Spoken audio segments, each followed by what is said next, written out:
नमस्कार, आप देख रहे हैं डॉक्टर साहिब आपके साथ मैं हूं मुस्कान दशको। आज के इस एपिसोड में हम बात करेंगे डायबिटीज़ के बारे में।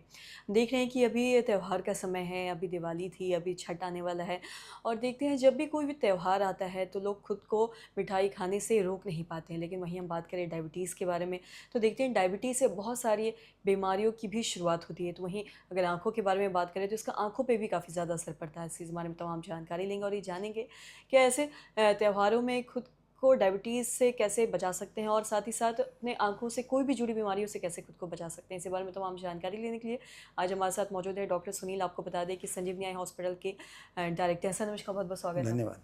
सर आपसे जानना चाहेंगे, अगर हम बात करें जब भी त्योहार आती है तो लोग मिठाइयाँ तो खाते ही हैं और मिठाइयों से डायबिटीज़ होता है और डायबिटीज़ से भी बहुत सारी बीमारियाँ होती हैं। अगर आँखों के बारे में बात करें तो इसका आँखों पे भी असर होता है, तो ऐसे में क्या किया जा सकता है? देखिए, जिस तरह डायबिटीज़ हमारे हिंदुस्तान में पाँव पसार रहा है, अगले कुछ वर्षों में हम diabetic capital of the world होंगे। और डायबिटीज़ के लिए है कि ये विभिन्न अंगों को काफ़ी असर करता है, उसमें आँख भी एक बड़ा प्रमुख अंग है। डायबिटीज़ से रोशनी अगर आँख की जाती है तो कितने दफ़े वो रोशनी लौट के नहीं आती है, इसलिए जागरूकता की ज़रूरत है कि डायबिटिक मरीज़ अगर कोई हैं तो अपने आँखों का जांच हर साल में करा लें और पूरे पर्दा का जांच करा लें कि डायबिटीज़ का असर आँखों पर है कि नहीं। और इसके साथ ही अगर देखते हैं कि डायबिटीज़ के बढ़ने से अगर आपको ज़्यादा आ रहा ऑपरेशन की ज़रूरत होती है तो कंट्रोल आपका समय पर नहीं होता है। इसीलिए आप कंट्रोल रखें और इन त्योहारों में तो ख़ासकर डायबिटीज़ को कंट्रोल रखें, क्योंकि त्योहारों में मिठाइयाँ चलती हैं, मिठाइयाँ लोग खा लेते हैं और खा लेते हैं तो ब्लड शुगर बढ़ जाता है। ब्लड शुगर बढ़ेगा तो निश्चित ही एक तो आप ब्लड शुगर बढ़ने पर अगर किसी प्रकार की कोई व्याधि हुई तो व्याधि ठीक नहीं होती है और लॉन्ग रन में भी आँखों को नुकसान पहुँचाता है। हालांकि डायबिटीज़ अगर कंट्रोल भी कर लें तो सीवियर डायबिटिक रेटिनोपैथी वो बीमारी है जो आँख के रेटिना में उसके वेसल्स को इफ़ेक्ट करता है और उसको डायबिटीज़ के कारण होता है, इसलिए डायबिटिक रेटिनोपैथी कहते हैं।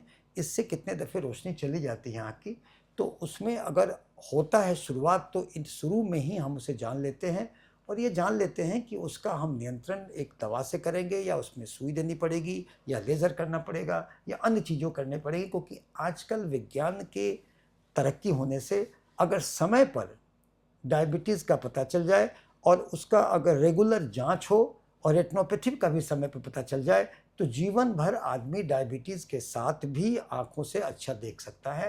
इसलिए जागरूकता बहुत ज़रूरी है और डायबिटीज़ का नियंत्रण बहुत ज़रूरी है।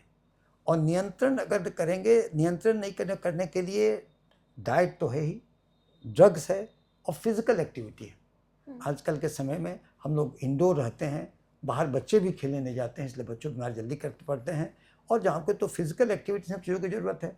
और डायबिटिक अगर है तो नियमित रूप से 1 साल में जांच कराएं और जैसे ही उसका इफ़ेक्ट आए तो आजकल उसके डायग्नोसिस के न्यूअर गैजेट्स आ गए हैं। न्यूअर गैजेट्स में डायबिटिक रेटिनोपैथी किस ग्रेड का है, किस सीवियरिटी का है, कौन-कौन से इलाज इसमें संभव होंगे, सब आ जाते हैं। उसे ओसीटी वगैरह कहते हैं।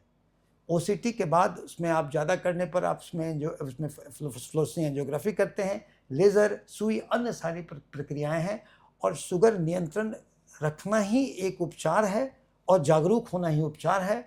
और डायबिटीज़ है तो डरने की ज़रूरत नहीं है, सजग होने की ज़रूरत है, अपने आहार व्यवहार में बदलाव करने की ज़रूरत है और डायबिटीज़ को नियंत्रण रखें। डायबिटीज़ से डरें नहीं, लड़ें। जी। सर बहुत-बहुत शुक्रिया तमाम जानकारी देने के लिए। तो आशा करते हैं दर्शकों की जो तमाम जानकारी है आपको लाभदायक रही हो। तो आज के इस वीडियो में इतना ही। अगर आपने अभी तक चैनल को सब्सक्राइब नहीं किया तो तुरंत कर लें, साथ ही हमारे फेसबुक पेज को लाइक करें। वीडियो देखने के लिए आपका धन्यवाद।